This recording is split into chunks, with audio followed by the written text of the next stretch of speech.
Hi, this is the video for my 1973 Gran Torino, which is for sale. Just a quick video just to show the condition and a few bits as much as I can. I know it's difficult in this day and age just to come out and have a look over something, so I'll try and include as much as I can. If there is anything that I do miss out, if you want to message me via eBay, I can come out and do another video if there's something in particular you'd like to see. So it's recently had a respray, as you can tell. Body's in good condition. It's mostly straight. There is a couple of just little dinks and marks. I had most of them removed because the back door had a couple of dents. Nothing major, but it just kind of detracted from the look of it. So I've had it straightened out, and now it's looking nice. The bumper's got a little bit of damage. Can source a replacement if it bothers you. There's a couple of bumpers that will fit on there from different marks of the era. There is that bit of trim missing there. Now that can be found. It's just a case of getting on the pages, asking a couple of questions, speaking to the breakers in America, and you can get it sent over if you wanted an immaculate exterior. It's a new set of wheels and tyres. American Racing Outlaws from Northampton Wheel and Tyres. Brand new Galaxy radials. It's a 10-inch wheel on the back, 8-inch on the front. And yeah, they're brand new. I will sell the car with the original steel wheels and the original hubcaps that are in really good condition. So if anybody ever wanted to go back to stock on it, they can. You see from the video and probably from the pictures, it's such a cool looking thing.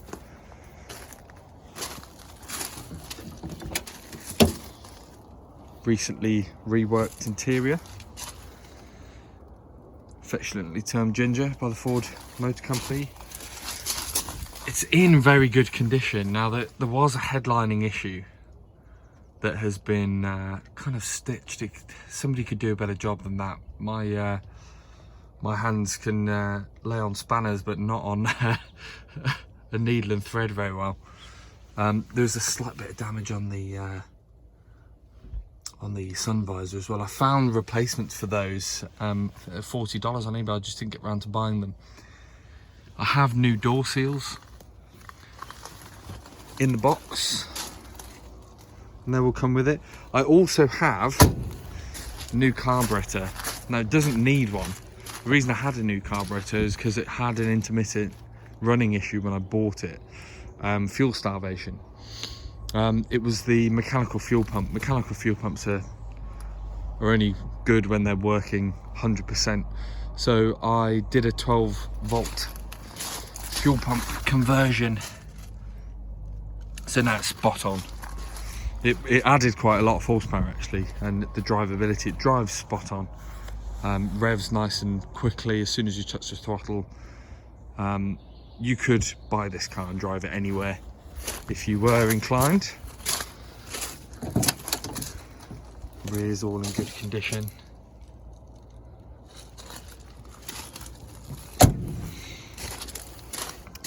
We'll have a look underneath. I'll start it up.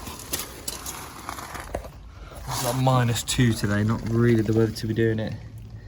Now, there is surface rust, but there's no like massive rock patches anywhere. Believe the car came from Nevada. You can see there the exhaust had some damage on it, had a split. I happen to have the Profusion exhaust lying about, so it's just a clamp-on job. I was going to do long tube headers and jewels, which you could do, or you could get the original exhaust and put that back on and go back over axle. It's entirely up to you. The exhaust works really well. It sounds very nice. It's not too loud. I will start it up in a second. But yeah, there's no like massive rot or rust issues through the car, which is half of the battle when you're buying something from 1973 is rust. I'll do a quick engine bay shot before we start her up.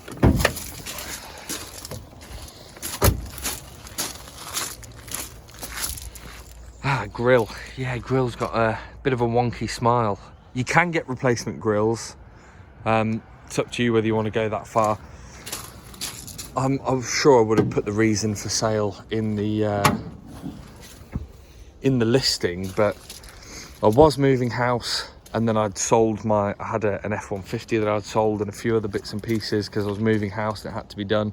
Then the house sale fell through, and then another house sale came back on, so I'd bought this in between to put some power through it, and use it as a bit of a muscle wagon. Really, it kind of fitted the fleet nicely, and it looks fantastic. And of course I went over it as I do with anything.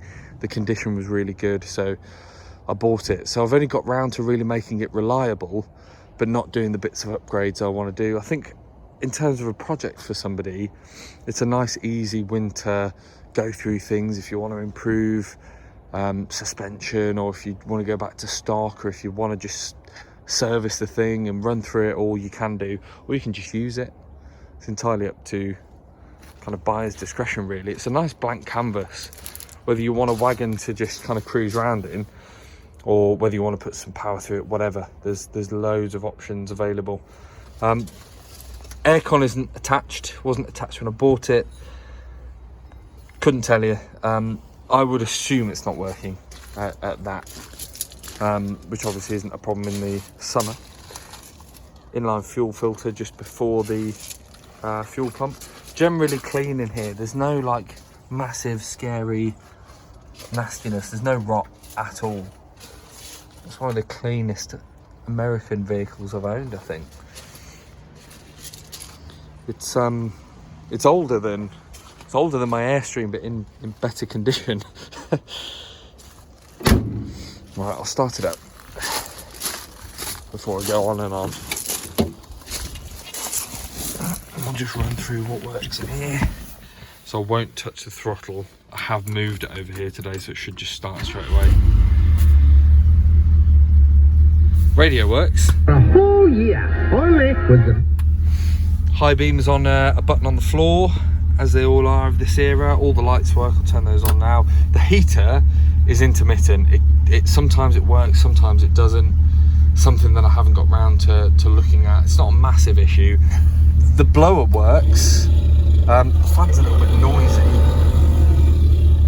but the blower works, the defrost works. It's just the temperature that I'm kind of failing to see.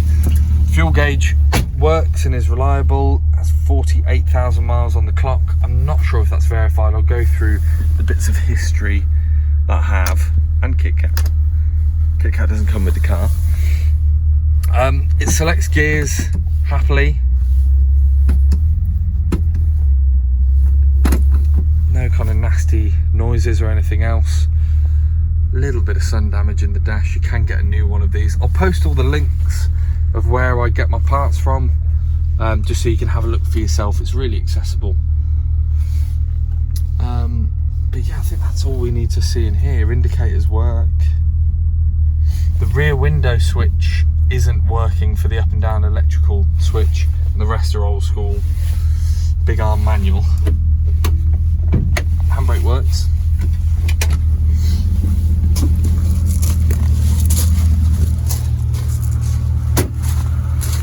So it ticks over happily.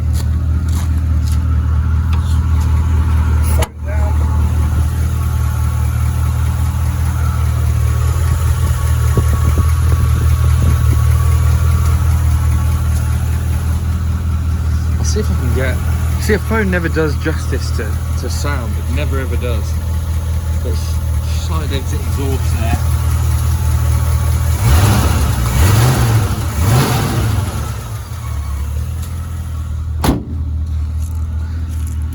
So I think that's pretty much everything I can show you at the moment. If there's anything, like I say, I've missed, message me via eBay. I'm pretty responsive on that, and I'll get back to you. I'm going to let it run on an auction, but like I say, if you want videos, this, that and the other, if you want to come and see it and we do a bit of a socially distant, you can have a poke round it. You're more than welcome to, but if I can help you in the meantime, just give me a shout.